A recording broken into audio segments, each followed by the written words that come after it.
Savitri silks చేనేత వస్త్రాల అద్భుత ప్రపంచం. సంప్రదాయం స్టైల్ ఒకే చోట. అంటే బండ్ల గణేష్ గారు అనగానే ఇంకా అంటే ముఖ్యంగా కనబడేది కాంట్రవర్సీయే. బట్ మీరు అన్ని ఇంటర్వ్యూలలో ఎన్ని నిజాలు చెప్పారో లేదో తెలియదు, కానీ ఈ ఇంటర్వ్యూలో మీరు అన్ని నిజాలు చెప్పబోతున్నారు. పక్కా నేను ఆల్మోస్ట్ అన్ని ఇంటర్వ్యూల్లో నిజాలే చెప్పాను, ఒకటి రెండు అబద్ధాలు చెప్పుండొచ్చు, తర్వాత రిలీజ్ అయ్యాను. ఇంకా ఇప్పుడు అన్ని మీతో మన అన్ని నిజాలే మాట్లాడుకుందాం. Okay, very good. Okay, first of all మామూలు జనరల్ కొన్ని క్వశ్చన్స్. అసలు బండ్ల గణేష్ ఎక్కడి వాళ్ళు? షాద్నగర్లో ఉంటారని తెలుసు. బేసిక్ అసలు మీ ప్రాపర్ మీ నేటివ్ ఎక్కడ అండి? నేను పుట్టింది గుంటూరు డిస్టిక్ అండి, పొన్నూరు దగ్గర తెలగాయపాలెం ఒక విలేజ్. ఓకే, మా ప్రాపర్ అది, మా పుట్టక. ఓకే, నేను ఏజ్ ఆఫ్ 10 months, నా 11 నెలల్లో 1 year లోపు అక్కడి నుంచి మేము కర్ణాటక వెళ్ళిపోయాం. ఓకే, కర్ణాటకలో రాయచూరు డిస్టిక్ సింధనూరు దగ్గర మా ఫాదరు వ్యవసాయం చేయడానికి మా అన్నయ్యని నన్ను తీసుకొని మా మదర్ తొలగుతో, అంటే అక్కడ గుంటూరు జిల్లాలో బతకలేక, ఓకే, ఓకే, చిన్న ఫ్యామిలీలు అక్కడ బతకలేక కర్ణాటక వెళ్ళి అక్కడ పత్తి వ్యాపారం చేసేవాడు, పత్తి వ్యవసాయం చేసాం. ఓకే, అక్కడి నుంచి 1983 షాద్నగర్ సెటిల్ అయిపోయాం. ఇప్పుడు మా షాద్నగర్లోనే అంతేగా మా కర్మభూమి అన్నీ మాకు షాద్నగరే ఇంకంతే. అంటే ఏంటి ఒక విధంగా మీరు అక్కడ నుంచి వలస వచ్చిన వాళ్ళు అనుకో. అంతే, వలస వచ్చిన వాళ్ళమే కదా, వలస వచ్చిన వాళ్ళమే షాద్నగర్లో సెటిల్ అయిపోయిన వాళ్ళమే. ఎందుకు ఆ ప్లేస్ పర్టికులర్ సెలెక్ట్ చేసుకున్నారు మీరు? ఇంక మా నాయనకి తెలుసు అది. అప్పుడు ఎందుకు షాద్నగర్ పౌల్ట్రీకి పెడదామని ఉంది. 1983-84లో మా ఫాదర్ 2000 బర్త్స్తో పౌల్ట్రీ స్టార్ట్ చేశారు. అక్కడి నుంచి అప్పుడు నేను 6th class ఎంత ఉన్నాను. అక్కడ పౌల్ట్రీలో ఇప్పుడు మీరు ఆల్మోస్ట్ నెంబర్ 1 లాగా. తెలంగాణ స్టేట్లో మేమే నెంబర్ 1 అండి, ఇండియాలో నెంబర్ 2. ఓకే, అవార్డు కూడా తీసుకున్నట్టున్నారు. అవార్డు మేము పౌల్ట్రీలో మేము నెంబర్ 1 సార్. మా ప్రొడక్షన్ కానీ ఏమైనా మా డైలీ మాకు 20 లక్షల గుడ్లు వస్తాయి. ఓకే, తెలంగాణ హైదరాబాద్ స్టేట్లో రోజుకి ఒక 70-80 లక్షల గుడ్లు తింటే 20 లక్షలు మా గుడ్లే హైదరాబాద్ సిటీలో తినే గుడ్లు. స్పెషల్గా మీరు ఓన్ ఫ్యాక్టరీ అండ్ ఓన్ అన్నీ అసలు పౌల్ట్రీలో మాకు మేము ఒక రకంగా లేయర్లో వీఆర్ డిక్టేటర్స్. ఓకే, హైదరాబాద్లో మేము శాసిస్తాం రేటు కానీ ఏమైనా కానీ. Very good, very good. Okay, and me education ఏంటి? ఇంటర్మీడియట్ ఫెయిల్ అయ్యా సార్. అవునా? అంటే ఎడ్యుకేషన్ చాలా పూరా లేదా? అసలు చదువు వచ్చేది కదా, మరి ఏం చేయమంటారు. 6th, 7th, 8th అప్పటి నుంచే షాద్నగర్లో ట్రైన్ ఎక్కి హైదరాబాద్ వచ్చి, హైదరాబాద్లో అప్పుడు ప్రతి ఘటన సినిమాలు ఆడుతుండేది. అప్పుడు దీపక్ థియేటర్ అని ఒకటి ఉండేది, కాచిగూడలో కుమార్ థియేటర్ అని ఒకటి ఉండేది. షాద్నగర్లో ట్రైన్ ఎక్కేవాళ్ళం దొంగతనంగా, దిగేవాళ్ళం. సినిమా అక్కడ ఒక పాన్ షాప్లో బ్యాగ్ ఇచ్చేవాళ్ళని, వచ్చి సినిమాలు 2-3 చూసి సాయంత్రం టైంకి ఇంటికి వెళ్ళిపోయి స్కూల్ నుంచి వెళ్ళినట్టు ఇంటికి వెళ్ళేవాళ్ళం. చదువేం వస్తుంది ఇంకా అది. ఇప్పుడేం మరి ఆ మిస్సింగ్ అంతా పిల్లల మీద చూపిస్తున్నారా? పిల్లలు ట్విన్స్ అని విన్నాను. అవును, నాకు 2 పాపలు 1 బాబు అండి. 2 పాపలు? 2 బాబులు 1 పాప. 2 బాబులు ట్విన్స్. వాళ్ళని బాగా చదివిస్తున్నట్టున్నారు. బాగా చదువుతారు సార్ వాళ్ళు బ్రహ్మాండ స్కూల్ ఒక్కరిలో చదువుతారు, వాళ్ళు బాగా చదువుతారు వాళ్ళు. Okay, okay.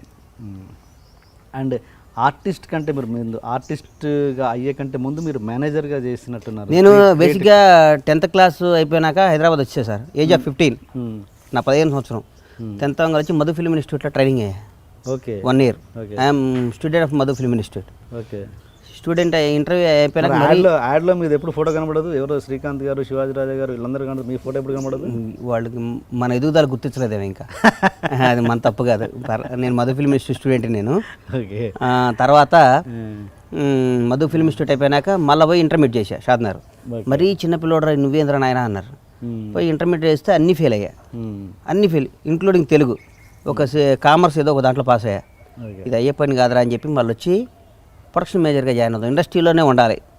నాకు ఫ్రెండ్ ఉన్నాడు రమేష్ రెడ్డి అని. ఓకే, చిన్న చిన్న వేషాలు వేసాడు, ఇప్పుడు కూడా నా ఫ్రెండే. ఓకే, రమేష్ రెడ్డి ఇద్దరం కలిసి మేము అందరం రూమ్లో ఉండేవాళ్ళం యూసఫ్గూడలో. నేను రమేష్ రెడ్డి, వినోద్ బాలా అని మేమందరం కలిసి రూమ్లో రూమ్మేట్స్ మేమందరం. తర్వాత అట్లా జీవితం స్టార్ట్ అయిపోయింది. మేనేజర్గా స్టార్ట్ చేశాను. తర్వాత సిఎల్ నర్సారెడ్డి గారి దగ్గర, కేఎస్ రామారావు దగ్గర, అదే క్రియేటివ్ కౌన్సిల్ అందరి దగ్గర వర్క్ చేశా. ఓకే, వర్క్ చేయటువంటి వాళ్ళని డబ్బులు ఇచ్చేవాళ్ళు కదా, నేను తీసుకునేవాడిని కాదు. వర్క్ చేసి ఇండస్ట్రీలో ఉండాలి. ఎక్స్పీరియన్స్ పని చేసేవాడిని అంతే. ఓకే, అంతే కదా ఎక్స్పీరియన్స్. అంటే మీరంతా ఒక రేంజ్, అంటే ఏమంటారు, ఫైనాన్షియల్గా ఒక రేంజ్ చూసిన వాళ్ళు. అంటే అంతకుముందే మేనేజర్గా జాయిన్ కాకముందే మీరు ఒక కమర్షియల్ ఫైనాన్షియల్గా బాగా. మేము ఎప్పుడు ఫైనాన్షియల్గా నేను ఇబ్బంది పడింది లేదు సార్. బాగా మంచి వెల్ సెటిల్ అంటే ఎబో యావరేజ్ ఫ్యామిలీ. మా నాయన అప్పుడే వచ్చి నాకు రూమ్కి వచ్చి 2000 1000 ఇచ్చిపోయేవాడు పాపం. ఓకే ఓకే 1000 నేనే ఇంటికాడ డబ్బులు తీసుకునేది ఏందా అనుకునేవాడిని నేను ఇంటికాడ డబ్బులు తీసుకోవద్దు అనుకునేవాడిని. ఓకే అట్లాగే మా నాన్న వచ్చి పాపం ఇచ్చిపోతూ ఉండేవాడు. మా నాన్న బాధ అనిపించేది నాకు, మా నాన్న దగ్గర డబ్బులు తీసుకుంటున్నాను అయిందని. నేను ఆల్మోస్ట్ ఒక 20 ఇయర్స్ బ్యాక్ నుంచి ఎప్పుడు షాద్నగర్ నుంచి నేను డబ్బు తెచ్చుకోవటం లేదు. అట్లాగే సినిమా తీసే రోజు ఫస్ట్ రోజు ఒట్టు పెట్టుకున్నా, షాద్నగర్కి ఇన్కమింగ్ ఉంటుంది కానీ అవుట్ గోయింగ్ ఉండకూడదురా అమ్మ అని ఒట్టు పెట్టుకున్నా మా అమ్మ నాయన మీద. Okay very good. మా ఊరికి డబ్బులు పంపించాలి కానీ తెచ్చుకోవద్దు నేను హైదరాబాద్. అందుకని నేను హైదరాబాద్ ఒక రూపాయి దాన్ని, ఓకే ఇక్కడ వస్తే ఏదో షాద్నగర్ పంపిస్తాం అంతే. మా మా మా జీవితం షాద్నగరే కాబట్టి. గుడ్.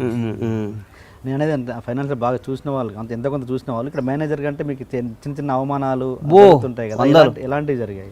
అన్నీ కేఎస్ రామారావు గారికి బీపీ ఎక్కువ, అరుస్తుండేవాడు, భయపెడుతుండేవాడు.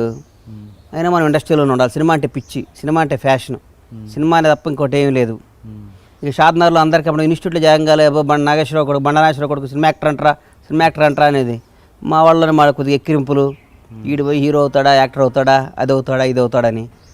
ఒకరోజు ఉండలేనని షాద్నగర్ వెళ్ళిపోయినాక మా అమ్మ తెల్లారి నైట్ ఏమలేదు పాపం.